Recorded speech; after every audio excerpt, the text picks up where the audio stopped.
days, I was doing the same thing. Then after the fourth day, nothing came. I was like, fuck, let me relax. Can either of you, like, we have some free pamphlets, like, updated? I'm sorry? Sorry, we have some free pamphlets. Oh, yeah, thank you. Like a big old flash purchase or something. A week after I got back home, I was like, nah, nothing done that.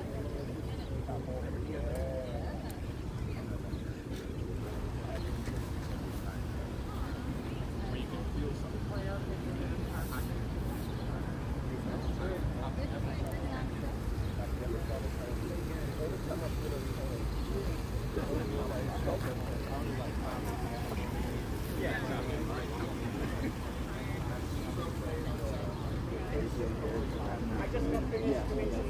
Oh, okay. If you're already tired, also that's okay. Okay. Okay, yeah. We just need to find this on the. This is too much. Your biceps are going to get incredibly strong, but your knees will get sore. That's the Lord giveth and taketh. Wild time.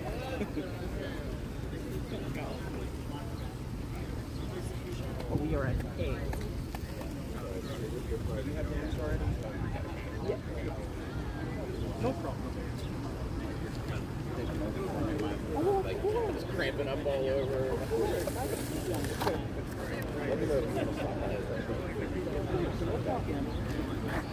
Whenever I start to feel sore, I would think of pain.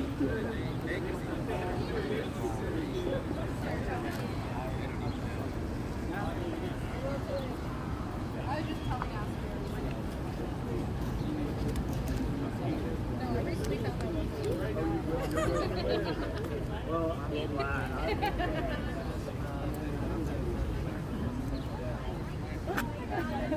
Shout out. Shout out to Baltimore City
Mic check.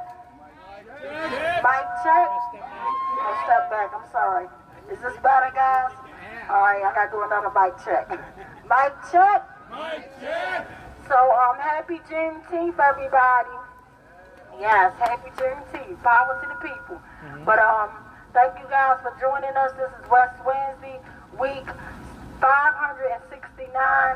We've been fighting for accountability, not just for my big brother Tyrone West, but literally for all the victims of police brutality and murder, and all the worldwide issues that are happening, from everything that's happening to the Palestinians, just to everything. All these issues matter, and they matter to us, and that's why we're here tonight. We're at Poopy Hall. So, and real quick, in case nobody, like, cause we have a lot of folks out here, but in case someone don't know who my brother Tyrone was, I would love to bring them into the space. My brother Tyrone West was a father. He was only 44 years old when he was executed. 44 years old. He never got a chance to meet his grandbabies or anything. He only got a chance to barely meet one of his grandchildren, but the rest of his grandbabies, he never got a chance. He was an inspiring artist, and he was everything to me. And literally, on July the 18th in 2013, my brother Tyrone West was brutally executed while driving black in a murder car.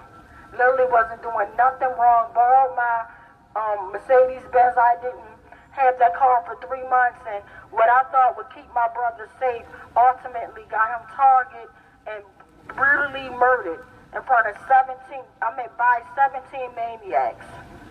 And literally 17 maniacs beat my brother to death. I'm talking about pepper spray, kick, stomp, tase, mace, tortured, one unarmed man. He wasn't armed. Literally, they pulled the vehicle over. They said he was driving too slow towards a stop sign. And the reason why he was in the Kentmore Causeway neighborhood, he was picking an acquaintance up that he barely knew. And she was in need of a ride, and I let him hold my car. And I wish I would have went with him, but if I probably would have went with him, you guys would have never probably met Tawanda Jones. Because no way I would have stood there and watched my brother be brutally executed, beat to death in broad daylight at approximately 7 o'clock. And the beating lasts all the way to 7:18. So every time I see those numbers, it just flips my stomach. It's horrible. Nobody could have survived an attack like that. And even though my brother was healthy, physically fit, no one could have survived an attack like that. And that brings it back to, we talk about Juneteenth. We talk about all the stuff, the hell, the nightmares that we live through constantly, that we're still going through.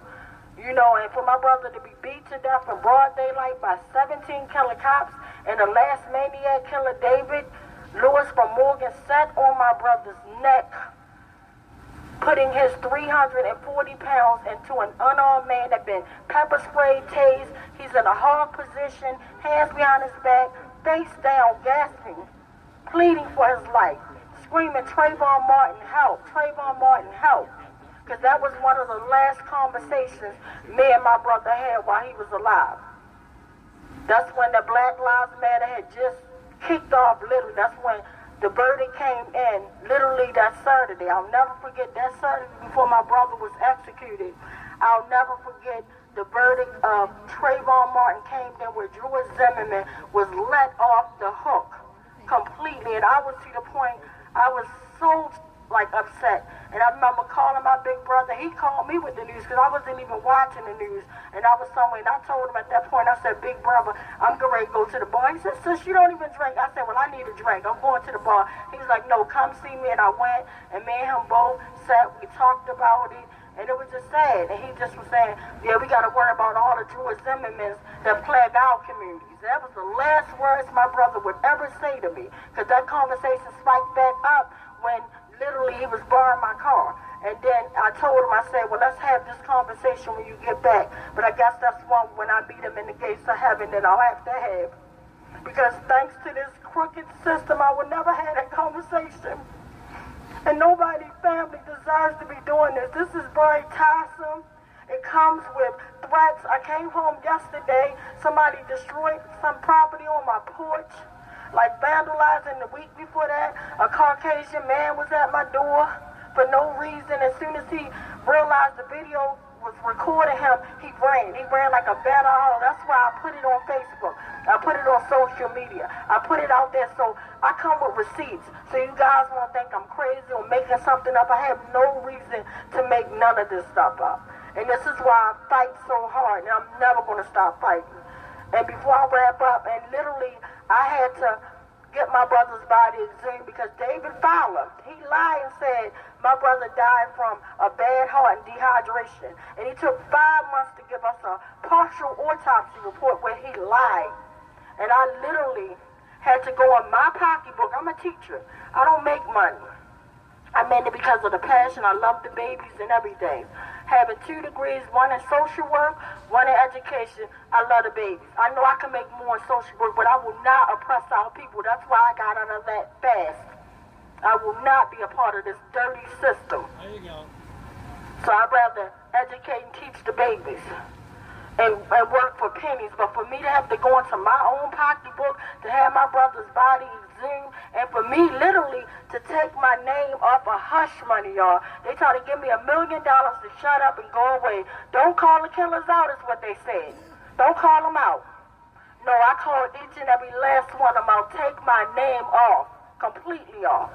There you go. And I'm still, like I said, but it comes with consequences. When you don't sell your soul, you don't sell your people out, it comes with consequences. And it's not good. You have the in-house fight and all that kind of foolishness, everything, literally. But I keep my focus on the victims of police brutality, starting with my big brother on down. That's what keeps me focused. I don't entertain foolishness. That's why everybody says, well, how can you do it? I don't entertain foolishness on no levels. I keep it moving. I keep my focus on all the victims. Because guess what? While we in-house fighting or pointing fingers or doing foolishness, people are getting murdered. They are dying. And our voices are not being heard. And I'm so honored tonight to have my brother JC out here. He used to come to West Wednesday. I remember when he first found his voice in the movement. I saw him as he came, a little timid on the mic and first talking, kind of reserved, looking at that little glow that he got in his eyes now. But he just wouldn't say anything. And then once he realized and made the connection at whatever point he did, he was a ball of fire and has been a ball of fire. Literally feeding this whole entire system from literally starting a group called Circle of Voices in his own damn home. In his own damn home, bringing all type of people, races together to have a difficult conversation. A difficult conversation of, race. And everybody would come to his home and we would have this conversation. Then it grew and he had a space. So he does so much. And he's doing a movie. But real quick before I bring him on, I wanted to tell y'all, when he interviewed me, because I was talking about the sundown towns. Here it is in 2024. I realized, and it hit me literally 2 months ago. Literally, when I was taking my baby, who's a professional cheerleader, and she does cheerleading, and she just graduated, so shout out to my boo, but from high school. But literally, I'm a sports mom, had her in any sport, and that's always been in cheering in her school and then on a professional tip. That caused drain my pocket. I don't know how the hell I did it. It had not been for God, but anyway. But one of her tournaments were in Texas, Dallas, Texas, and we decided to go and drive, literally a 24-hour drive that could have took me and my baby's life. And it wasn't until my baby noticed the monkey on the highway that we were driving on that said, "Niggas out before the sun go down." This ain't the 1815. I felt like I traveled back to the 1800s. And then literally seeing all the racism, going to different states where it was horrible. It was terrible. Like, I still are traumatized. And so to share that interview with my brother and then to relive a nightmare that I had as a little girl in middle school, high school type of thing, where skinheads attacked the whole entire school, and we try to run in a school for shelter, and the principal, Mr. Finn Dyson, the racist piece of crap, he locked us out the school building, told us to go around the other side. Sorry, y'all. And me being a teenager, I didn't know. I'm like, oh, okay. Ain't no, oh, okay. I wish I would have known what I know now. But as you live life and go through it, you learn a whole lot. But no further ado, I just want to bring my brother JC on. And then I have another brother that is representing the big stuff that we're doing and connecting the Palestinians and all that kind of stuff together tonight. So he's going to come on, following JC, and then my sister Dina, and then we ready to start walking and chanting. Mic check. What's up, folks? First, I want to just stop for a second because I haven't been around for a while, and I was coming to West Wednesday every week at one point, and I just want to. I don't know anybody else like you, lady. Seriously, I know no one else like you. I know my sister would not do this shit. She just would not spend, how many weeks has it been? 500, she might spend 569 hours, but not weeks. And I just want to just say to you first, before I say anything else, I'm just really proud to know you, you know? And like, for me, just like Tawanda's like a sister to me, y'all. And when I met Tawanda, I was kind of geeky corporate consultant. And I met Tawanda, and that shit, I went like from there to like another, in another direction because I met her. And like my life has changed because I know you. And I say a lot more that I feel because I know you. I don't edit myself as much as I used to as a black man in this country because I know you. And I want to just appreciate you for that because it touches everything that I do. Everything. Yeah. Love you to death. For real, love you to death. Okay. But first I want to start with Palestine. That we are letting America kill children and women in the way that it does. It's fucked up. It says something about America and it says something about us. Before the uprising, George Floyd was this big, huge thing. Now, you barely even hear his name anymore. Like, what the fuck are we doing right now, folks, as activists? What the fuck are we doing in terms of moving ourselves forward and tackling some of the issues that we had? This place ain't going to change without us doing that. If you look at what's happened to us right now, during the uprising, more billionaires were created in this country than at any other point in the history. When we were fucking sitting at home not making any money, the assholes were out there making all of the money, and they're still doing it. Look at the food prices right now. I run a food operation, right? And I started going to the grocery stores again about 6 weeks ago. What the fuck? Yeah, that's what I was telling you. What the fuck? Like, you got Ben & Jerry's. I used to get Ben & Jerry's ice cream, 2 of them for $6. One is $6.99 now. One is $6.99, and that was on sale. It was $7.99. It was. I went and got the Safeway brand. Okay, I went straight to the Safeway brand. I'm not like it's weird that our country is like it is right now. But for Palestine, I want to say, it is so hard to watch what's happening there, and that American bombs are killing these women and children. And I'm going to say men too, because they're citizens. They're not combatants. They're killing thousands and thousands and thousands of people, and we're just sitting there and watching that shit like it's normal. And then when kids protest about the shit, they arrested over 2,000 kids. And I don't know how many of you know, but some of those kids will not get their degrees because they protested that shit. 4 years of going to school, and then you don't get your degree because you protested. They didn't shoot anybody. They didn't throw rocks at anybody. They didn't do shit. They just sat on an educational plantation is what they did. They sat on an educational plantation too long, and now they're going to lose their degrees because they did that shit? To have a voice in a country that where your voice is supposed to be, you're supposed to have your voice being heard here, and we're now making kids not have their degrees because they open up their mouth. It's total bullshit. And so I want to say that, like, Palestine, I'm with you. And it's not anti-Semitism to support the women and children that's in Palestine. Fuck that shit. Fuck that. It's not that. And so, and then here's the last piece I want to talk about. Juneteenth. When we hear about Juneteenth, I've heard anything from the black people in Texas didn't know they were free to all kinds of shit. But I'm going to stick on the didn't know they were free piece. Ain't no fucking way. Ain't no way. It's like saying to people in the South that they didn't know that people were free in the North.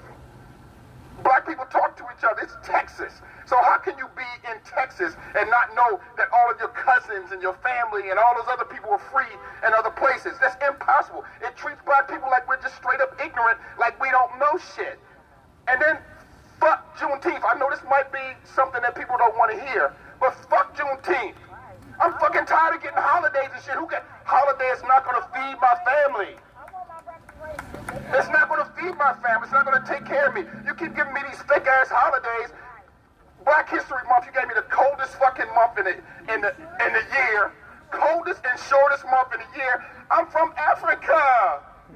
I'm not from Switzerland or some shit. You know, it's like, why are you giving me a show? And then the other piece of it is that our black leaders accept that shit. They accept that. Nobody should have signed off on us getting the fucking Black History Month in February. You should have fought for something different. Why don't we make it June? Let's make it June. Matter of fact, let's make it May. It's nice, calm weather, you know, cool shit. You know, February, get the fuck out of here. So for me, I think what we need to do as a people, I think yes, we do deal with racism, we do deal with discrimination, oppression, and all that shit like that, y'all. We've always dealt with that shit. We've always dealt with that shit. The reason why we're losing right now is not because racism and oppression and all that shit exists. It's because we're not fucking doing what we need to do to make sure that we're addressing the problems that's causing us so much pain. That's why we're not, and I'm not blaming us. We're not to blame. But we got to get our asses up or our enemies are going to fucking destroy us.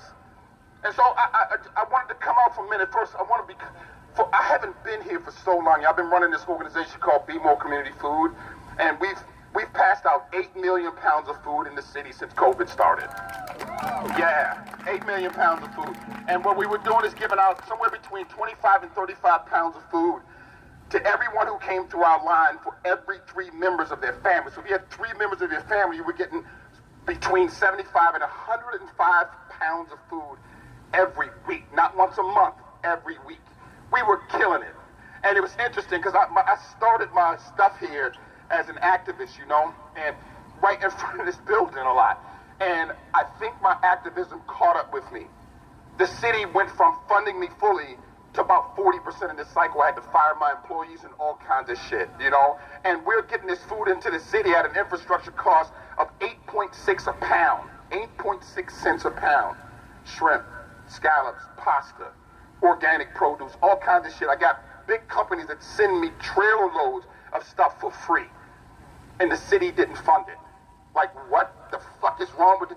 What the fuck is wrong with y'all? What the fuck is wrong with you people? You know, so I just wanted to stop for a minute and I really came here to be with Tawanda for a minute, y'all. And it's because she's my sister for real. I'm not fucking around. Like, it really, there's few people in my life, because I don't listen to most people because most people are full of shit. I listen to her. I listened to her, and my life changed because I listened to her, and I came here to support your work once again. You know, we are in movies together. We went to the UN together. Do you remember that night with the ice and snow and shit? Oh yeah, we're in Leon Bridges' video. We were like partners in this whole thing, and I've been gone for so long, and when I see her now, I'm like, I get all smiled up and shit because I missed her. I missed being here, you know, and part of me was trying to blend into the system a little bit, not fully though, y'all, don't even think that shit. But enough where I can have access to some of the resources, and those people fucking stink. They stink. Like the funding apparatus in Baltimore is very racist and very white. Very racist and very white. It doesn't mean that because you're white, you're bad. But a lot of you motherfuckers are. I'm telling you right now. And I've been dealing with them over the last couple of years trying to get the resources that we need to feed our people. And it's weird as shit that this city doesn't seem like it gives a fuck about the people at the bottom. It doesn't care about the people at the bottom. There may be 1 or 2 voices in there who talk about it, but you can look at the evidence and see that the city doesn't give a shit. I'm 63, y'all, okay? So I've been around for a little bit. When I was born, the inner harbor was flat as shit. All those big buildings, they weren't down there. Guess how they got there? They're sucking all the resources from the poor neighborhoods and putting it down there. While our people are living in lead-infested houses and rat-infested houses, and the city ain't giving a shit about them, they're building that up down there, and our people are going hungry and going without proper housing, and their kids are going without proper education and sitting in classrooms. Like right now, if the kids were in school today, many of them wouldn't have air conditioning. In the wintertime, kids are sitting in classroom with fucking, you know, goose down coats and hats and gloves and shit on, and you can see the steam coming out of their mouths when they talk in class in Baltimore. But if you go to the Board of Education, them fuckers are hot. And they're cool in there, like they are more important than the children. They are not. You are not. And until we stand up, they're going to keep treating us like this. Love you to death. Mic check. And before I bring my other brother on, I just want to say real quick, And it brings back a terrible flashback because I remember last year this time when my sister Dean, who's going to come up here also and speak, has sent me a horrible video with all the work he's done. And then he didn't tell you, he said about food. But not only was he giving families food, he was giving them household items, soap, toilet paper, like everything that you need, like straight grocery, just free. All you had to do was just pull up, and then you had to get out your car. He bringing it to your car. I never saw nothing like that in history. But for a white man to burn his shit on a Juneteenth weekend, and they still ain't solved it. See, let's talk about solving. They solve what the hell they want to solve. You know, and the media always dehumanize us as black folks, dehumanize us, period. But whoever they want to humanize, they humanize, and it's just not right. They solve what they want to solve.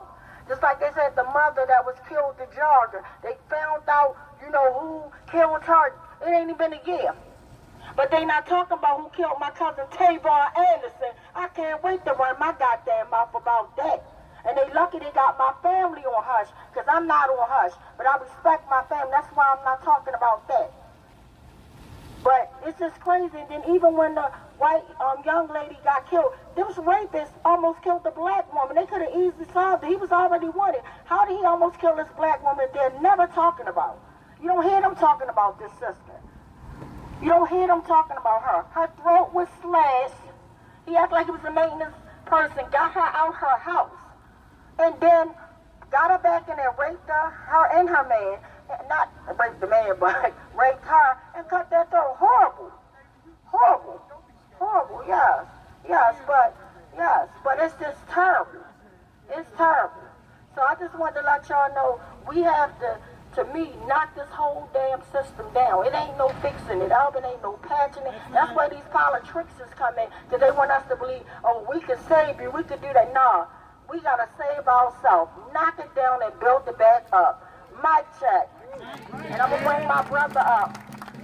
Just represent Palestine. Mic check. You from Palestine?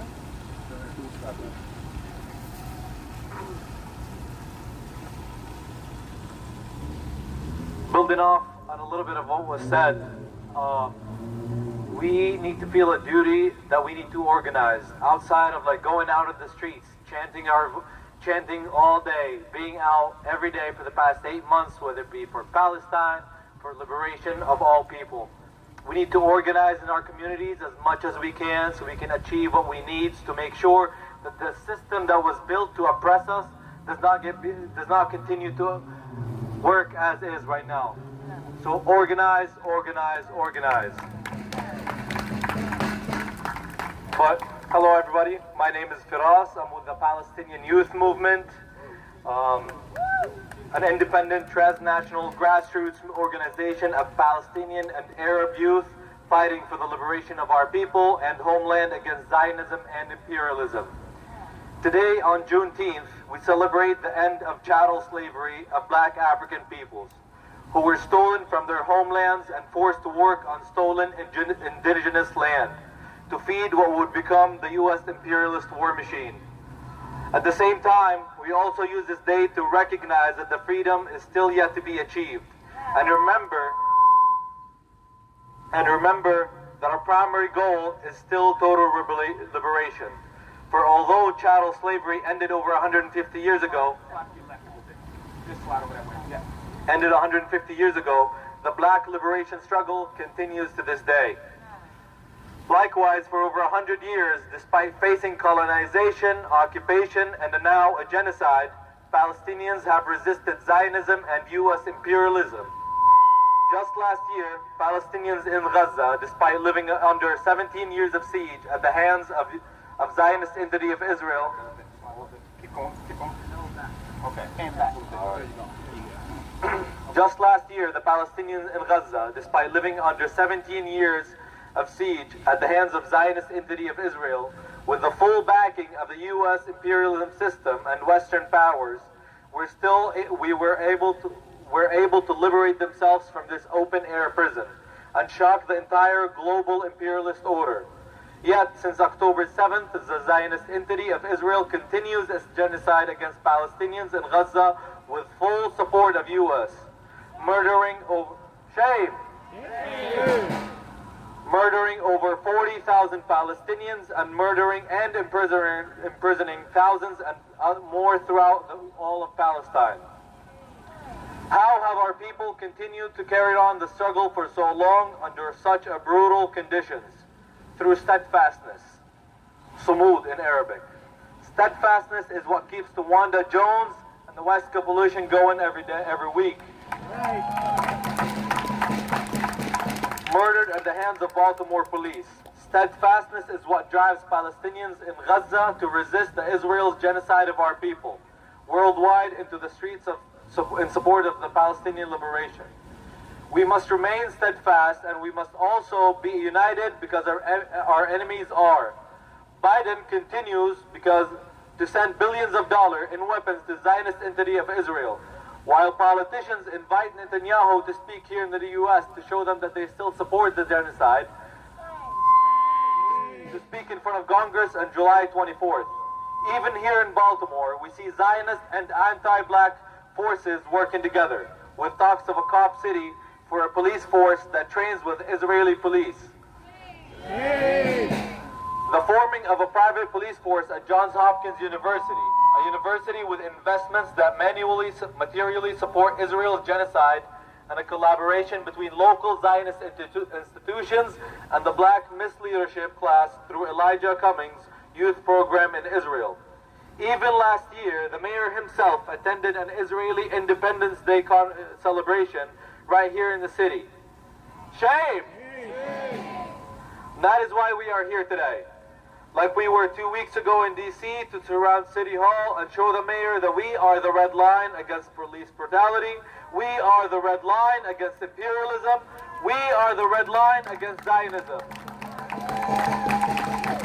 From east to west, Baltimore will attest, and from the river to the sea, Palestine is almost free. Thank you all. So much, that is disgusting. I didn't even know the man attended no foolishness like that. Thanks for enlightening me. So I'm going to bring up my sister Dana. Mic check. Mic check. I'm probably going to be all over the place because I have a few things. About Palestine and Israel. The thing that bothers me the most about that thing is not only all of the women and children that are dying, and how the Israeli army is constantly like telling them, go south, go south, go south, and like down by Rafah, and then, oh, we're going to invade Rafah. It's like they're pooling them together like fish in a barrel and shooting the missiles and stuff in there, just purposely killing them. And then they're bombing schools, they're bombing hospitals, claiming Hamas is in there, and we all know like that's just a load of shit. Another thing that bothers me is how they refer to the whatever happened on October 7th, Israeli hostages. But then when they talk about the Palestinians, they're saying they're prisoners.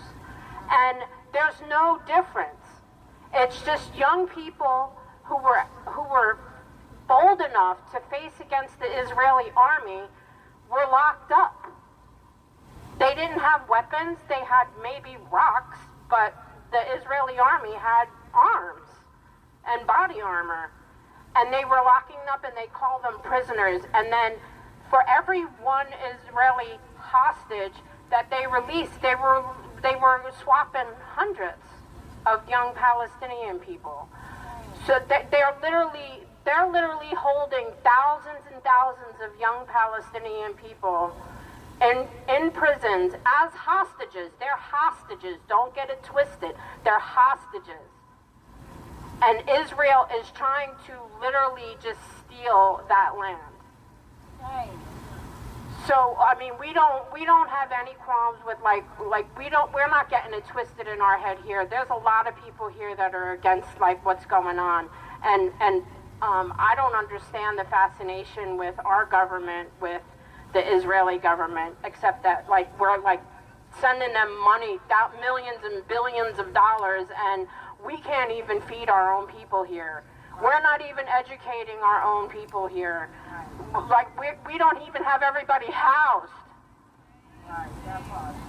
And then the Israelis are blocking the food shipments and the supply shipments and the medical supplies. That's crimes against humanity. Why are we okay with crimes against humanity? Why is the United States government okay with crimes against humanity?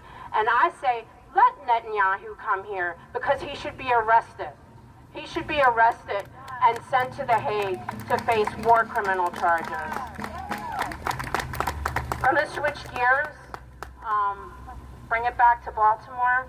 The other day, I was doing something outside, and a group of men were walking up and down my street, putting flyers in people's mailboxes.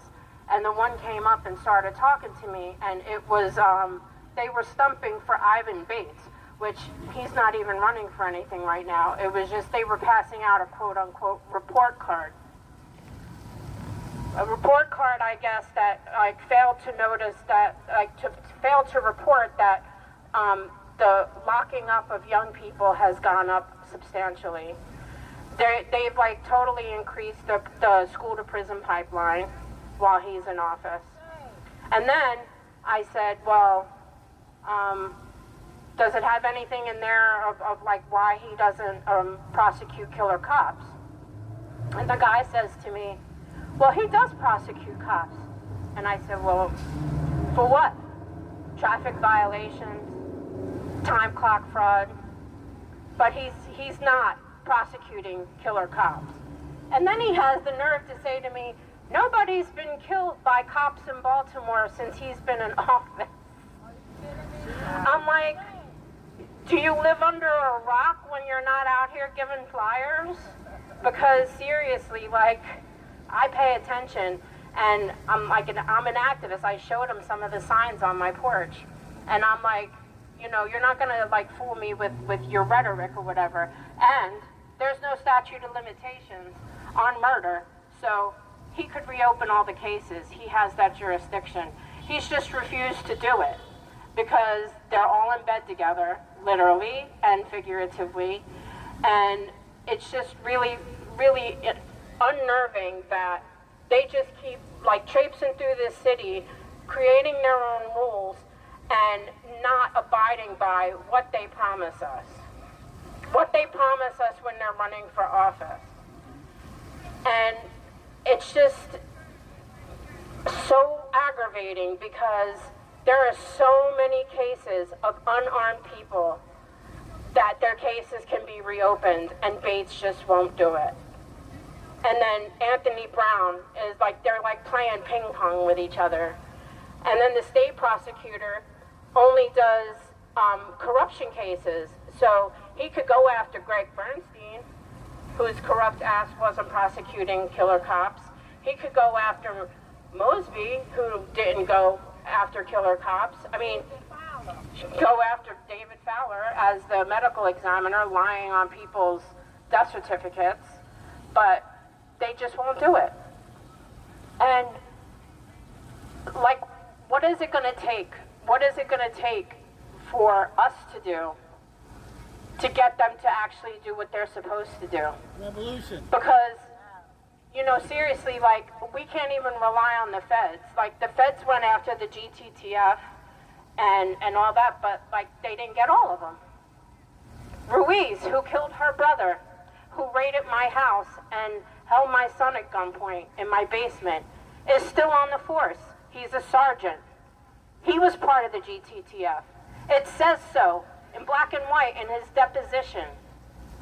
He signed that he was GTTF on Mr. McCullough's bogus search warrant.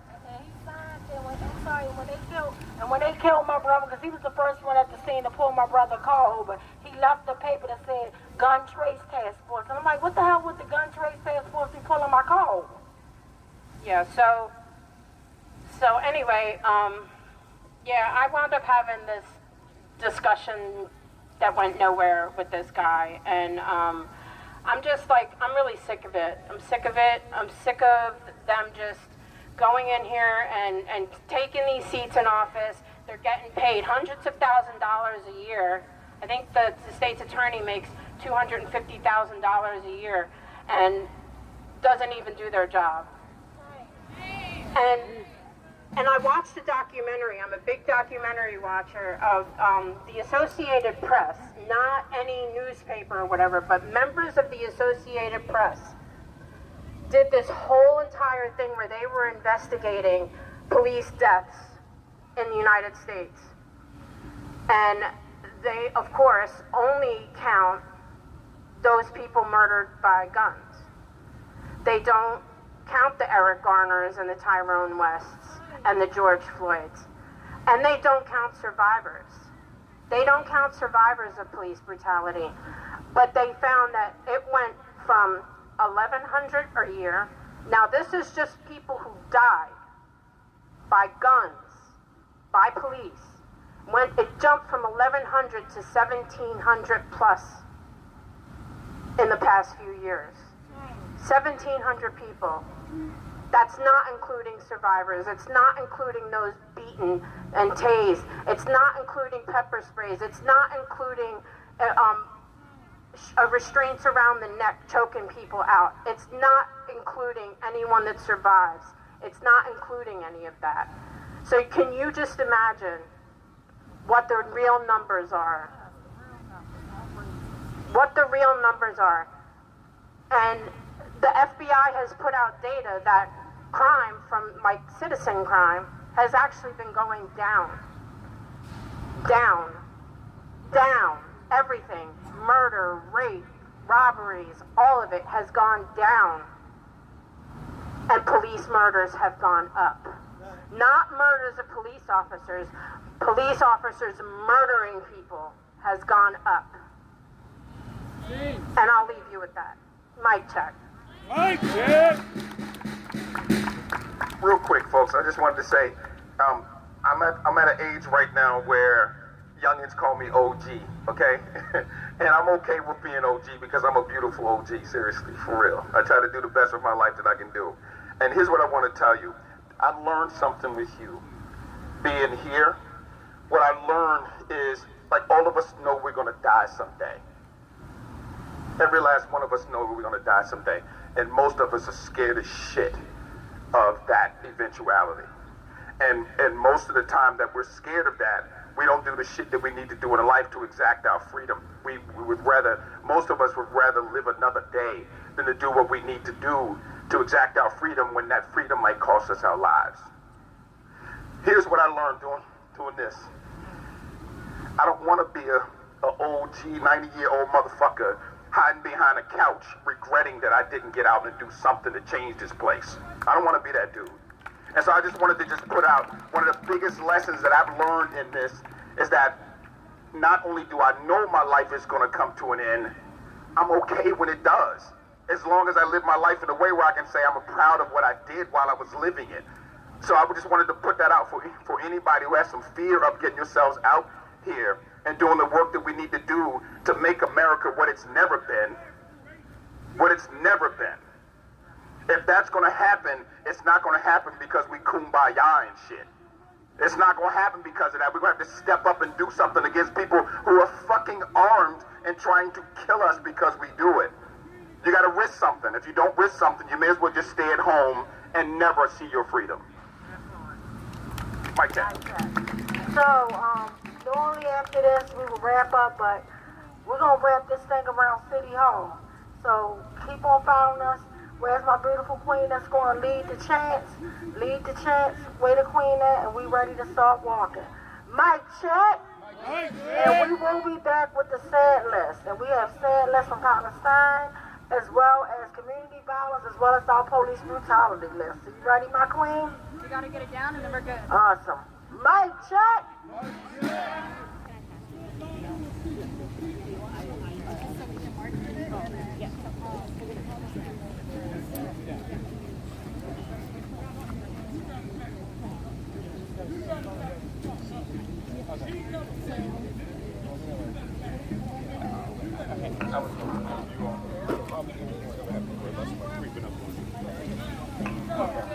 Is he here?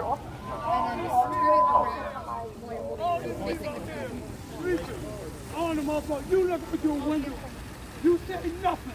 You never been out here. Never, unless the media was out there. You never been out here unless the media was out here to show your face. You homeless people, I say homeless people. Alrighty, folks.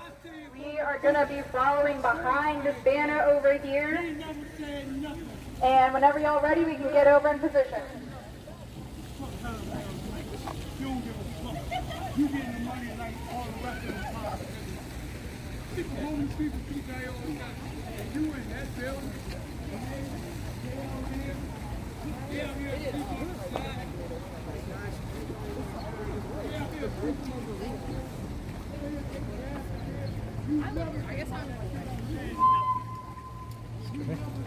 When I say who is the red line, you all are going to say we are the red line.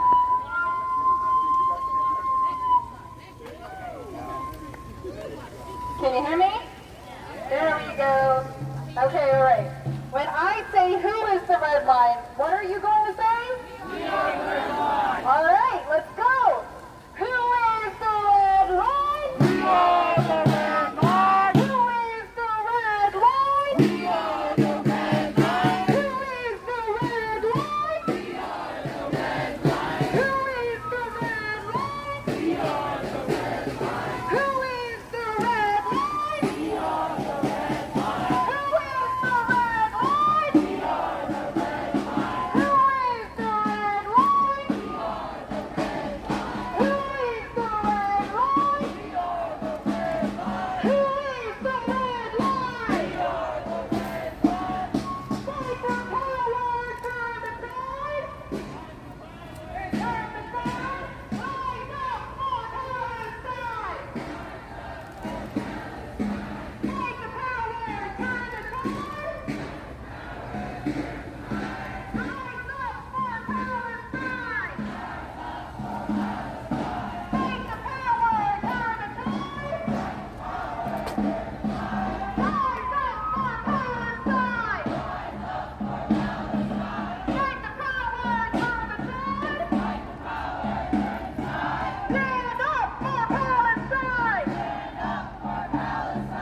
No justice! No peace! No justice! No peace! No justice! No peace! No justice! No peace!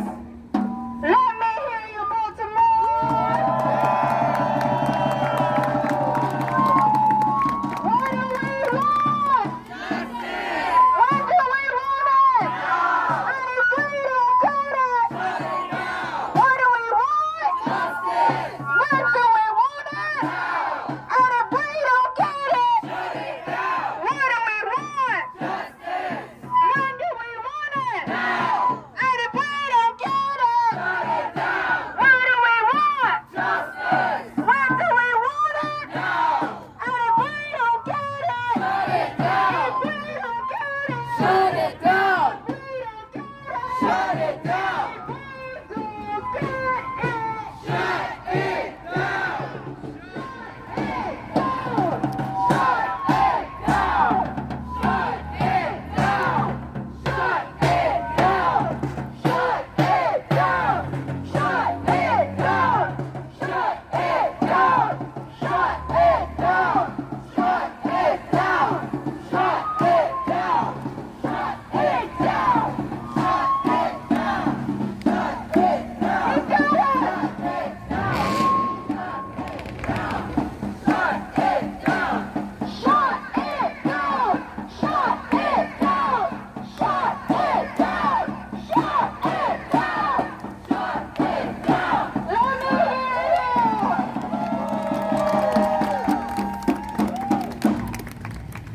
Oh my God, that was awesome. That was amazing. That was amazing. That's all I can say, amazing. But before we go into the sad list, I'm going to bring my friend up to say some few words. Come on up, Mr. Tyrone. Mic check.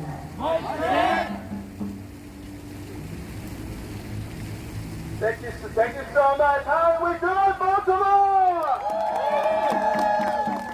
Thank you so much. Well, first I want to say, Assalamu alaikum. My brothers and sisters of revolution and liberation, my name is Tyrone, and I am a proud organizer and proud member for the Party for Social Liberation here in Baltimore. Today on Juneteenth, we gather around City Hall to draw the red line that our politicians refuse to draw for us.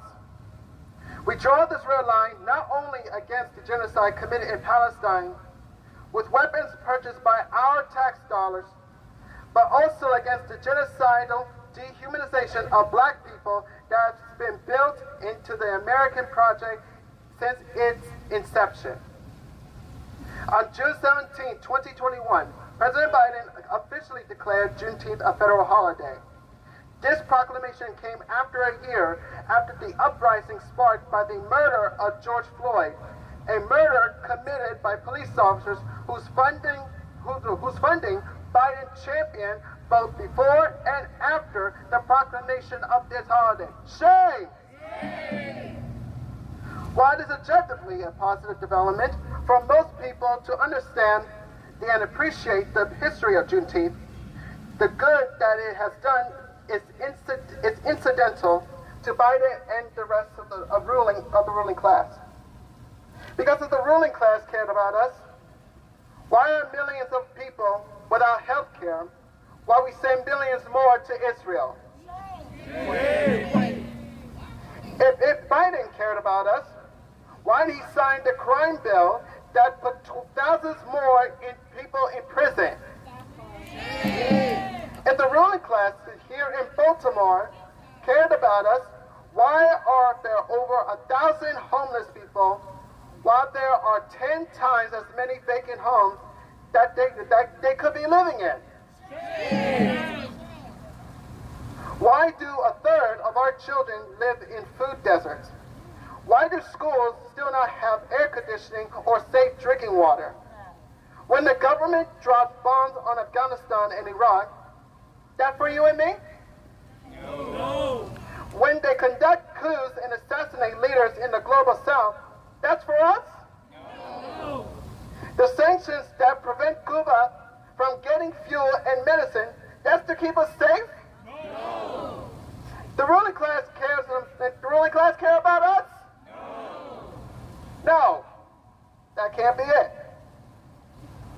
Biden's decision to declare Juneteenth a holiday was not only an attempt to co-opt the movement against police brutality in the present, but to continue a legacy of co-opting the overarching historical narrative of black liberation. The ruling class will always tell history as if they were the agents of progress. American history textbooks want us to believe that President Lincoln suddenly grew conscious at the end of the Civil War and ended slavery out of the goodness of his heart. Similarly, the narrative of Juneteenth suggested that good-hearted northern white Union soldiers strode into Texas as saviors. There to fulfill some moral or legal obligation to inform the enslaved people of their freedom. But that's not the whole story, is it? At the onset of the Civil War, in April 1861, Shepard Mallory, Frank Baker, and James Townsend, 3 men enslaved as field hands on a farm in Virginia, were forcibly taken by their masters to eastern Virginia to build an artillery battery for the Confederacy. They got word that their master then planned to force them south to North Carolina, where they would continue supporting the Confederate war effort. On May 23rd, 1861, these 3 men chose instead to escape their life of slavery and make a break for the Union stronghold, Fort Monroe. Their decision to set in motion a chain of events that would eventually end the Civil War and slavery itself. The commander of Fort Monroe, General Benjamin Butler, was not an abolitionist. However, when 3 enslaved men arrived at the fort, he could see how ridiculous it would be to follow the Fugitive Slave Act, and send them back to their masters, just for them to keep contributing to the war efforts against them. Instead, he declared these 3 men as contraband and allowed them to stay in the fort. Lincoln, at the same time, made it clear that the Union's effort should not interfere with the South's particular and peculiar institution of slavery, but took no issue with this decision, as it still maintained that these men were property. Over the course of the Civil War, up to 500,000 enslaved people took advantage of this loophole in Union policy and fled their masters. They joined Union forces at forts or formed their own contraband camps in Union-controlled territories, quickly forming their own communities. These camps also helped recruit black soldiers to the Union's war effort, leading to around 180,000 formerly enslaved soldiers fighting in the Civil War by its end. So it was not only white Northern Union soldiers who arrived at Galveston, Texas, to tell the enslaved people there that they were free, but formerly enslaved men who knew exactly the consequences of the new. Don't pay attention to him, y'all. He's just fucking going. He's doing his thing. Stay with him, okay? Stay with him. Okay. I see a lot of the audience is paying attention to him. Stay with him, okay? Thank you. Thank you, Fred. So it's not only white Northern Union soldiers who arrived in Galveston, Texas, to tell the enslaved people that they were free, but formerly enslaved men who knew exactly the consequences of the news that they were bringing. Some historians believe that it was the growing movement of enslaved people fleeing captivity that ultimately made the institution of slavery untenable in America. The war did not lead to Lincoln to gain a dislike for the peculiar institution. Rather, enslaved people themselves made him see that there would be a cost, political, social, and economic, to maintaining this institution. The enslaved people were the protagonists of their own story. We are still in the belly of the same beast as those three men who bravely fled slavery.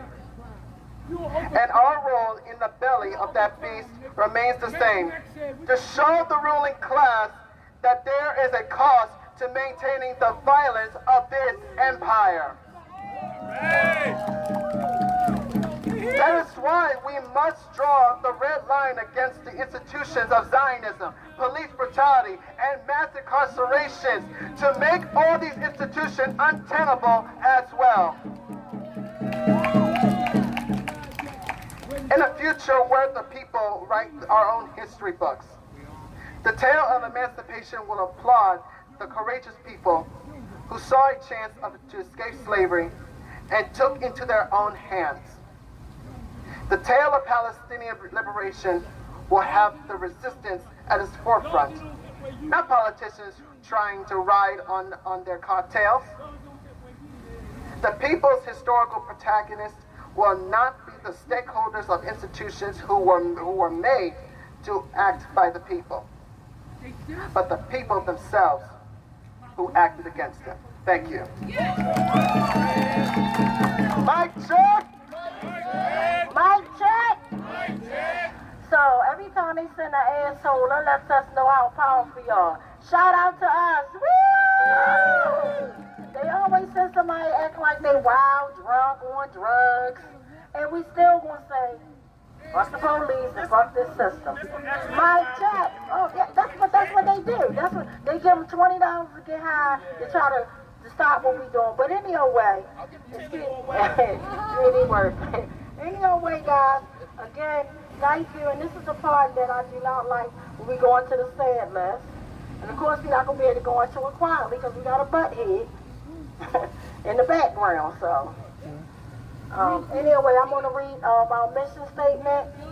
It is the mission of the West Coalition to work for accountability for Tyrone West and all the victims of police brutality. We believe that there is a connection between police brutality and community violence. Police can use de-escalation strategies to diffuse situations without necessarily using force, and we encourage community members to resolve disputes without violence. We care deeply about those families impacted by police brutality and community violence. We seek to uplift their names of their loved ones from a place of respect and care. We obtained these lists of names of those shot and killed by shot and killed by police and those lost to community violence from national and local news outlets. We do not know we know that these are by no means exhaustive lists, and that gun violence isn't the only way that people were murdered. We do not obtain detailed information about the circumstances surrounding each of these deaths or the people who died. By reading these names, we're not condoning violent behavior on the part of anyone involved in the situation. So at this time, because we have 3 lists, unfortunately, tonight, I want us to take 3 minutes. The time now is 8:06. Mic check. Mic check.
guys so much. The time now is 8:09, so we'll start off by the community violence list first. Mic check. Mic check. Thank you, Twanda. Twanda, I'm going to run a little long today because I usually say a little something about the community violence list and why I read it and why we read it every week. And that's true, but you know, JC and Farrar have both talked about the importance of building community and doing that here in our immediate area. And it reminded me of a thing I read recently. I read a book, and at one point it's called There. It's about Native Americans in urban areas. But at one point the fellow was talking, and he was talking about suicidality in Native teens. But he gave a metaphor for what was going on that struck me as being, it's the way that I see the world now. It's the way I see our world. And what he said was, we're standing here and we see these people jumping out of the windows of a burning building and plunging to their deaths. And we keep pretending that the problem is that they're jumping. And so we board up the windows and we build ways to catch these people. And we go inside and we send counselors in to tell them that fire is good and it's their friend and it cooks their food and keeps them warm in the winter. And we don't understand why they keep jumping out of the damn building. And to me, this is our whole society. We've built a society where vast numbers of people don't see themselves as having a future, don't see themselves as having anyone behind them, don't see themselves as part of a community, don't see themselves as having any power to change anything. And then we wonder why the leading causes of death in this society are homicide, suicide, fentanyl, alcohol, all these deaths of despair. And then and we wonder, why are these people in Gaza willing to undergo these horrible, why are they doing this almost suicidal stuff that they know they're going to be bombed and they know they're going to be shot up. And it's the same thing. It's the same damn building. And it's all one fight. And it's great that we're out here fighting police violence. It's great that we're out here fighting for a ceasefire. But if we're going to put out the damn fire, the only way we're going to do it is to go into our communities and organize and push for community and push for autonomy and push for people to have abundance and people to have freedom. And until we start that movement, everything we're going to do is going to be putting on a Band-Aid. And Band-Aids are important, but what we really need is to start building a revolution from the ground up to change the way that this society operates. So what I want us to do, I want to read the names of people who died here in Baltimore by violence in the past week and a little more. And I want us to just lift those names up and to just echo those back to me. And I want us to send out love and strength to their families, send out prayers if you pray. And I want us to use each name to dedicate ourselves to doing this work that we do. Because this is why we do it, so that we don't have these lists anymore. There you go. So, let's see here, there's a ways to go back. This is a little more than 2 weeks worth, starting with Saeed Rahim. Marcus Brown. Dante Towns. Jordan Taylor. Thank you. And now we'll do the police brutality list. Mic check. Mic check. And it's kind of long tonight, guys.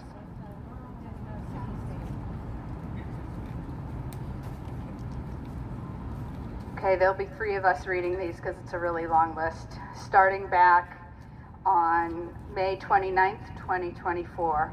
Again, as we read these names, let's think of all the family and friends that they left behind. These are folks killed by police in this country. Starting back on May 29th, 2024, in Prescott Valley, Arizona, Aaron Nielsen, age 45. Aaron Nielsen. On May 30th, 2024 in Tulsa, Oklahoma. This name was withheld by the police, an unknown man. Cell blocks for killer cops. I say. On May 30th, 2024 in Minneapolis, Minnesota, 35-year-old Mustafa Mohammed. Mustafa Mohammed. On May 30th, 2024 in Miami Gardens, Florida, 27-year-old Daniel Lewis. Daniel Lewis. On May 30th, 2024 in Silver Spring, Maryland, 28-year-old Bishop Daniel. Bishop Daniel. On May 30th, 2024 in Jackson, Mississippi, name withheld by police. Cell blocks for killer cops. Ashe. On May 30th, 2024 in Lebanon, Oregon, 49-year-old Gino Marcosia. Gino Marcosia. On May 31st, 2024 in Saybrook Township, Ohio, name withheld by the police. Cell blocks for killer cops. Ashe. On June 1st, 2024 in Anderson, Indiana, 44-year-old Lateris Harrison. Lateris Harrison. On June 2nd, 2024 in Nashua, New Hampshire, 41-year-old Ryan Prudhomme. Ryan Prudhomme. On June 2nd, 2024 in Phoenix, Arizona, 27-year-old Joshua Maine. Joshua Maine. On June 2nd, 2024 in Spartansburg, South Carolina, 25-year-old Nicholas Papala. Nicholas Papala. On June 3rd, 2024 in Anchorage, Alaska, 21-year-old Tyler May. Tyler May. On June 3rd, 2024 in Lubbock, Texas, 48-year-old Roy Chadwick. Roy Chadwick. June 4th in Flowood, Mississippi, 27-year-old Preston Banks. Preston Banks. Also on June 4th, in Bellevue, Virginia, 44-year-old Jason McDuffie. Jason McDuffie. Also on the 4th in Jasper, Texas, 67-year-old Elvin Land. Elvin Land. Also on the 4th in Dover, Delaware, Biden's hometown, 51-year-old Arnold Azamar. Arnold Azamar. Also on the 4th in San Antonio, Texas, 19-year-old Robbie Hernandez. Robbie Hernandez. On the 5th of June, in Brentwood, Pennsylvania, 37-year-old Craig McGrath. Craig McGrath. Also on the 5th in Jacksonville, North Carolina, 39-year-old Jamie Mitchell. Jamie Mitchell. On the 6th of June in Baton Rouge, Louisiana, 21-year-old Tyquarius Armstrong. Tyquarius Armstrong. Also on the 6th of June in Homestead, Florida, 33-year-old Gabriel Rodriguez. Gabriel Rodriguez. Also on the 6th of June, Casper, Wyoming, 26-year-old Trey Spurlock. Trey Spurlock. On the 7th of June, in St. Augustine, Florida, name withheld by police. Cell blocks for killer cops. Also on the 7th of June, in Hiram, Maine, 39-year-old Stephen Nelson. Stephen Nelson.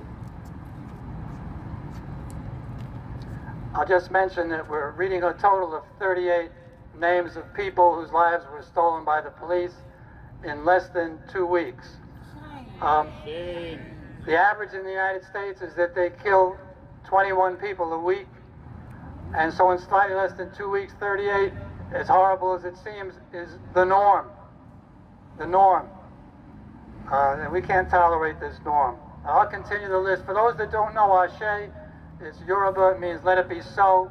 So when we say, for someone whose name has not been released, when we say cell blocks for killer cops, Ashe means let that be so.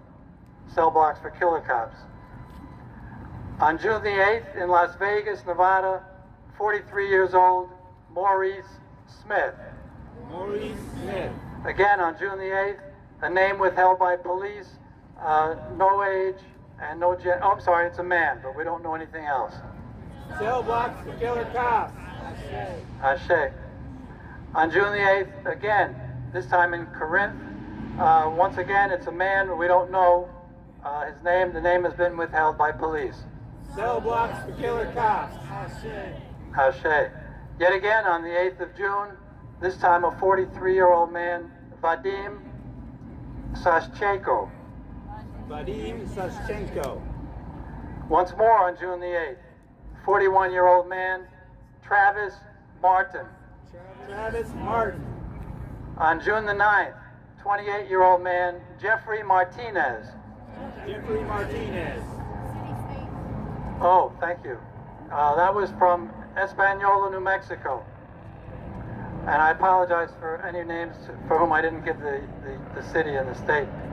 On the 9th, yet again, a 33-year-old man killed by police in Fort Myers, Florida, Willie Lumain. Willie Lumain. Again on the 9th, in Arlington, Texas, a 42-year-old man killed by police, Shannon Boyd. Shannon Boyd. Once more on the 9th of June, this time in Harrisburg, Pennsylvania, just an hour and a half from here, 22 years old, Kendrell Hall. Kendrell Hall. On June the 10th, the last three names we'll uphold this evening. First in Lewistown, Pennsylvania, 29 years old, Ridge Rhodes. Ridge Rhodes. Again on the 10th, this time in Belfast, Emmy, that's Maine, right? Yep. Thank you. 65 years old, Daniel Ryan. Daniel Ryan. And finally, in Clayton, North Carolina, 24 years old, Jose Lopez. Jose Lopez. Thanks for all your solidarity and support. Mic check. Mic check. Now for the Palestine list. Mic check.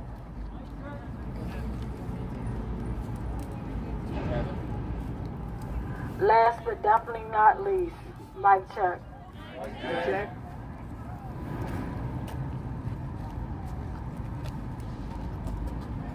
Hi everyone. My name is Anissa. I'm also with the Palestinian Youth Movement, and we're going to read a list of about 30 martyrs in Gaza right now. And I wanted to start off by saying that if you've been able to take a look at the list that's written out behind everyone, you'll notice that each person has a long name. And I want y'all to understand the importance of why their names are so long. It's tradition in Arabic culture to carry the names of your father within your own name. And so each name represents their father and their father and their grandfather and their grandfather. So not only do these martyrs' names represent one life that was taken, and all of these are under 18, under the age of 18. So not only is it one life that was taken, but it's a life that represented so much for their family, and they represented an entire lineage. And there are so many families that have been wiped off the map completely, that do not get to carry on the next name. They do not get to carry on their father's name. So I just want everyone to hold that with them while we read the names of the martyrs. You want us to repeat them? We can just keep going through the list. Yeah. All right, this list, of course, like the list is very long. There's over 40,000 people, men, women, and children. Like we could go on for hours, even days, if we were just gonna continue to mention all of them. But yeah. Is this 30 a recent 30, or is it a spattering of names throughout? All across. Okay. Yeah, all across. Okay.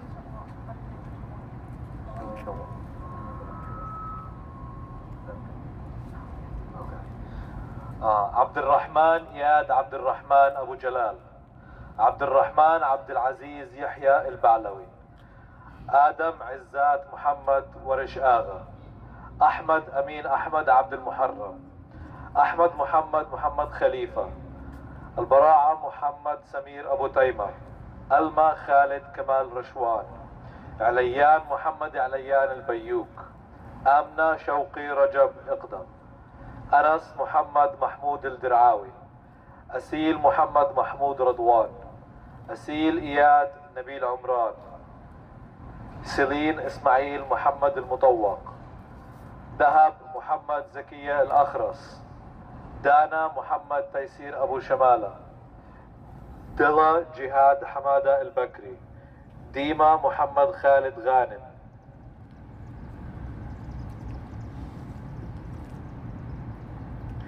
أحمد سعيد أحمد فدا. أحمد شادي تالا الحداد. أحمد تلات علي برهوم. عايشة جهاد جلال شاهين. عالية عبد النور سامي السوري. ألما عدنان جمال القطراوي. ألما مؤمن محمد حمدان. ألما قيس عبد الكريم الزهراني. اليان عبد الرحمن اليان الأشقر. أمير محمود زهدي المصري. أناس عبد العزيز محمد زهر. أناس عبد الله بحا الدين سكيك. أناس طارق محمد الحسنات. أنيسة محمود أحمد علي.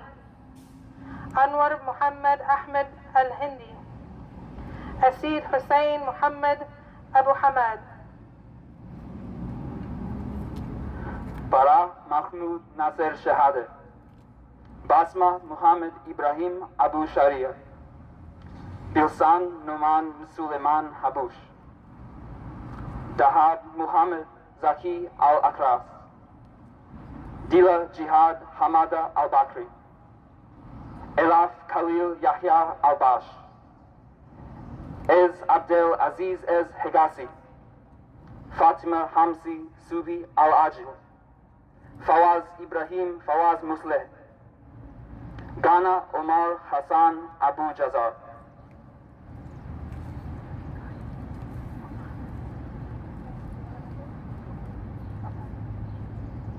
So again, we're not reading the entire list because we know it's 40,000 too long.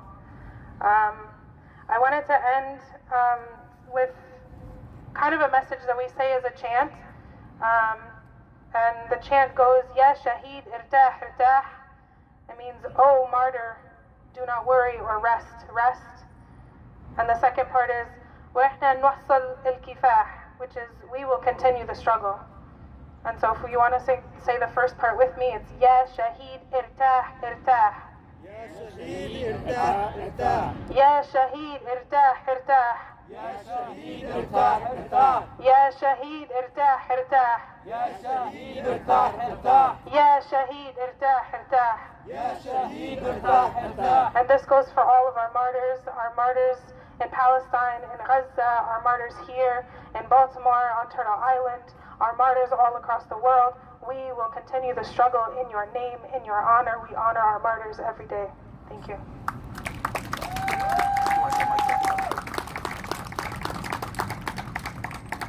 I'm sorry guys, I was just over there crying. There's just too many names.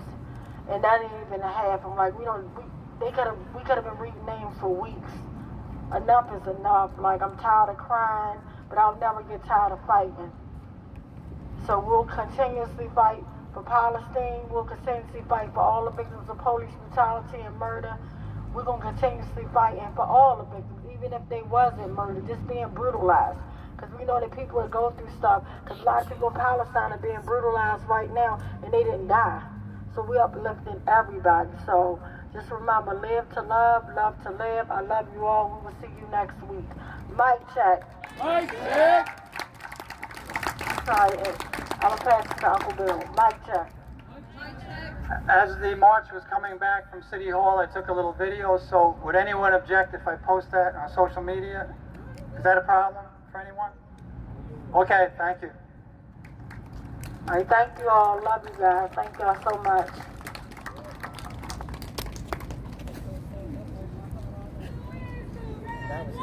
We are the red line.